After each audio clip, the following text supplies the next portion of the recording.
I'm Robin Roberts in New York. Musician and actor Jussie Smollett sat down with me for his first interview since that night in Chicago. Smollett told me how he's doing now and responds to those who doubt his account.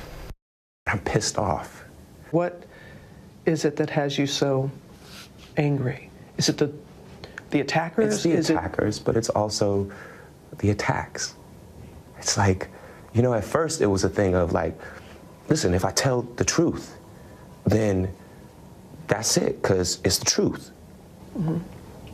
Then it became a thing of like, oh, how can you doubt that? Like, how do you not believe that? It's the truth. And then it became a thing of like, oh, it's not necessarily that you don't believe that this is the truth. You don't even want to see the truth. What happened that night, Jussie? When I landed in Chicago, and Frank Gatson, who's like my uncle, and he's also my creative director, and he picked me up. And then we got back to the apartment. There was no food. And so I went out to Walgreens thinking that they were 24 hours and to have a smoke. Walgreens was closed. So I called him up and I said, hey, I'm gonna run to Subway, which was across the street, and I'm gonna get a salad. Do you want anything? I went to the Subway and got the order. During that time, I texted my manager thinking that he was still in Australia because he was on an Australian tour with one of his other clients. Mm-hmm. And I said, yo, call me when you can. He called me immediately. And while he was on the phone, I heard, as I was crossing the intersection, I heard Empire. And I don't answer to Empire. My name ain't Empire. And I didn't answer. I kept walking, and then I heard Empire. So I turned around and I said, the did you just say to me? And I see the attacker masked, and he said, this MAGA country punches me right in the face. So I punched his ass back. And then we started tussling. You know, it was very icy, and we ended up tussling by the stairs. Fighting. There was a second person involved who was kicking me in my back. And then it just stopped. And they ran off. And I saw where they ran. And the phone was in my pocket, but it had fallen out. And it was sitting there. And my manager was still on the phone. So I picked up the phone and I said, Brandon. And he's like, what's going on? And I said, I was just jumped. And then I looked down and I see that there's a rope around my neck, which I hadn't. You hadn't noticed it before? No, because it was so fast. You know what I'm saying? It was so fast. How long did this all It felt like minutes, but it probably was like 30 seconds, honestly. I can't tell you, honestly.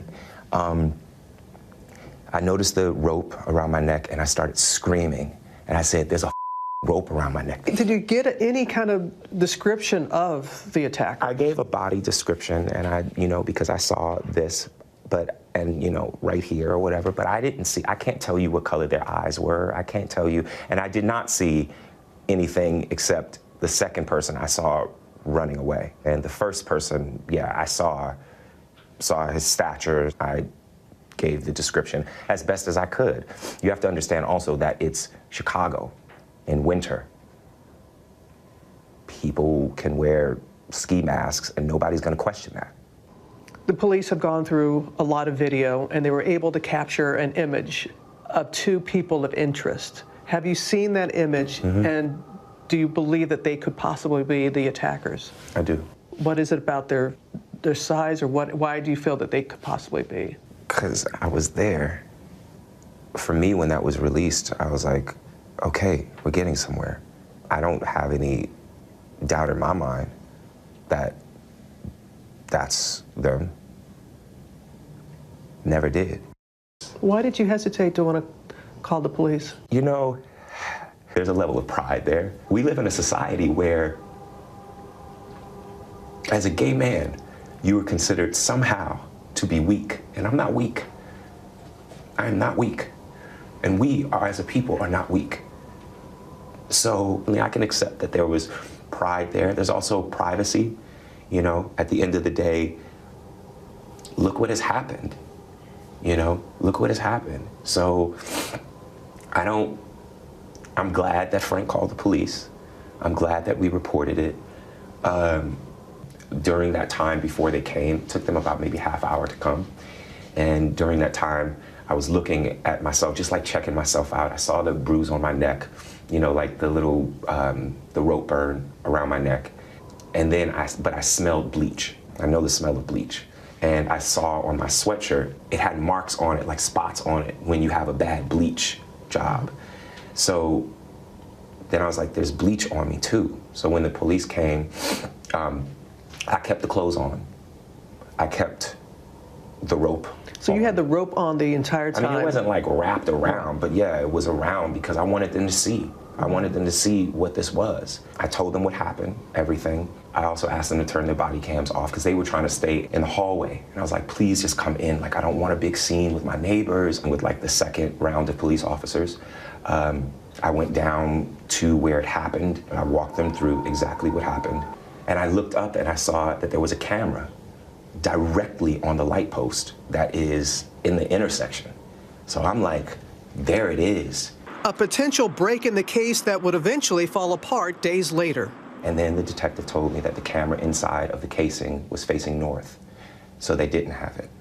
And that was disappointing. The vast majority of people have been supportive and loving and understanding.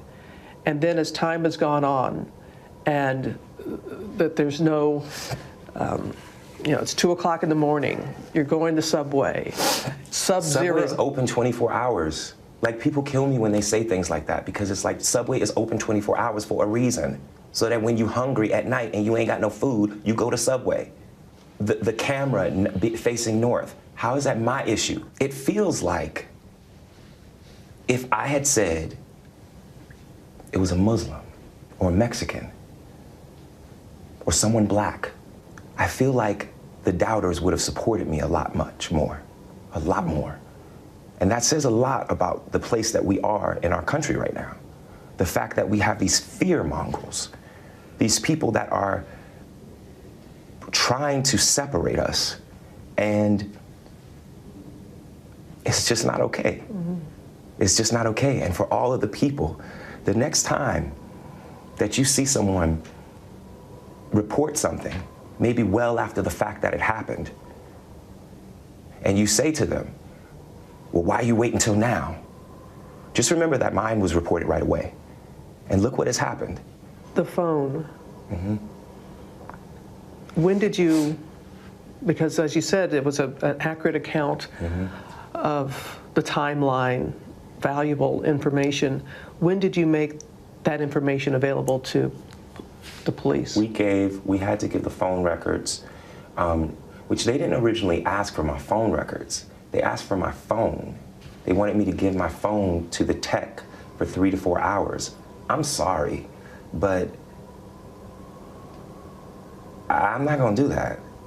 Why? Because I have private pictures and videos and numbers, my partner's number, my family's number, my castmates' number, my friends' numbers, my private emails, my private songs, my private voice memos. I don't know what that's gonna be to hand over my phone for, and honestly, by then, inaccurate, false statements had already been put out there. Earlier this week, he submitted phone records from within an hour of the incident, but Chicago police said they were limited and heavily redacted, adding they need additional information to corroborate the investigative timeline. His attorneys tell us they are willing to cooperate. Smollett also says he has been troubled by inaccurate claims. What other ones had you heard that were inaccurate? That I had said that they were wearing MAGA hats. I never said that. I didn't need to add anything like that. They called me a They called me a There's no which way you cut it. I don't need some MAGA hat as the cherry on top of some racist sundae. I've heard that it was a date gone bad, which I so resent that narrative. I'm not gonna go out and get a tuna sandwich and a salad to meet somebody. That's ridiculous, and it's offensive. Yes, there's Grindr, yes, there's Jacked, yes, there's all of these things, which I have not been on in years. I can admit that I was on that back in the day. Mm-hmm. I was single, you know what I'm saying? Mm-hmm. But I have not been on that in years. But aside from that, it's offensive, and I absolutely resent that narrative because it's bull. It's bull. And it's unfair. It's unfair to the investigation. It's unfair to, I hate this word, but it's unfair to the victim. What were your injuries? What were they? They did x-rays. I didn't have, it was reported that I had like fractured ribs or cracked ribs or something like that. That wasn't true. I was just in a lot of pain. You know, my clavicle was messed up, my rib was bruised, but nothing was cracked. Like I walked into the hospital. I walked out of the hospital. Why do you think you were targeted? I can just assume, I mean, I come really, really hard against 45. I come really, really hard against his administration. And I don't hold my tongue. I want to ask you about Jussie Smollett. I think that's horrible. It doesn't get worse, as far as I'm concerned. Were you aware that he made that statement? I saw it. I don't know what to say to that, you know? I appreciate him not brushing over it. And there is no doubt in your mind what motivated this attack. I could only go off of their words. I mean, who says empire, this MAGA country, ties a noose around your neck and pours bleach on you? And this is just a friendly fight? I will never be the man that this did not happen to. I am forever changed. And I don't subscribe to the idea that everything happens for a reason, but I do subscribe to the idea that we have the right and the responsibility to make something meaningful out of the things that happen to us, good and bad. What do you feel people need to hear the most from this story? I think that what people need to hear is just the truth. It's just the truth, because everybody has their own idea. Some are healing and some are hurtful. But I just want young people, young members of the LGBTQ community, young Black children to know how strong that they are, to know the power that they hold in their little pinky. It's been 2 weeks since that night left actor Jussie Smollett bruised but not broken, and he's still processing the raw emotions. Have you ever been threatened before? Yeah. I get threatened all the time on Twitter and Instagram and DMs and things like that. It's like, but, you know, I'm a public figure. I'm very outspoken. Sometimes maybe too outspoken, but it's who I am, you know? So I get the idea of pissing people off, that you're gonna rub people the wrong way. In fact, the week before the attack, police confirm a letter was sent to the Fox studio in Chicago with threatening language and laced with powdery substance, likely Tylenol. Do you think there's a link between the letter and the attack? And you did mention it to the police right away about the letter. Absolutely. Just because on the letter it had a stick figure hanging from a tree with a gun pointing towards it, with the words that said, "Smollett Jussie, you will die, Black." There was no address, but the return address said in big red, like caps, MAGA. Did I make that up too? And despite lack of video surveillance footage, Smollett hopes to rewrite the narrative about that night, saying he fought back against his attackers and reported the incident after his creative director called 911. He's supposed to be well-known requesting a report, and so the noose was placed over the friend's neck. I want that video found so badly because for probably 4 reasons. Number 1, I want them to find the people that did it. Number 2, I want them to stop being able to say alleged attack. Number 3, I want them to see that I fought back. And I want a little gay boy who might watch this to see that I fought back. And it does not take anything away from people that are not able to do that. But I fought back. They ran off. I didn't. What do you say to a young gay man, a young gay person? To learn to fight. And I don't just mean like learn to fight. I mean, learn to fight. Learn to be a fighter. I am not advocating violence at all, so let's be clear about that. If you're gonna die, fight until you do. Because if you don't fight, you have no chance. I have fought for love. I'm an advocate. I respect too much the people who I am now one of those people who have been attacked in any way.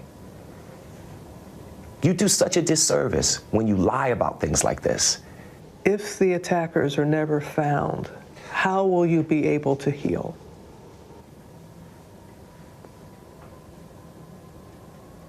I don't know. Let's just hope that they are. You know what I'm saying? Like, let's not go there yet. Let's, I was talking to a friend and I said, I just want them to find them. And she said, sweetie, they're not gonna find them. And that just made me so angry because, so I'm just gonna be left here with this? You know what I'm saying? Like, I'm just gonna be left here with like, so they get to go free and go about their life and possibly attack someone else, and I'm here to left with the aftermath of this bull. That's not cool to me. That's not okay. So I understand how difficult it will be to find them, but we gotta.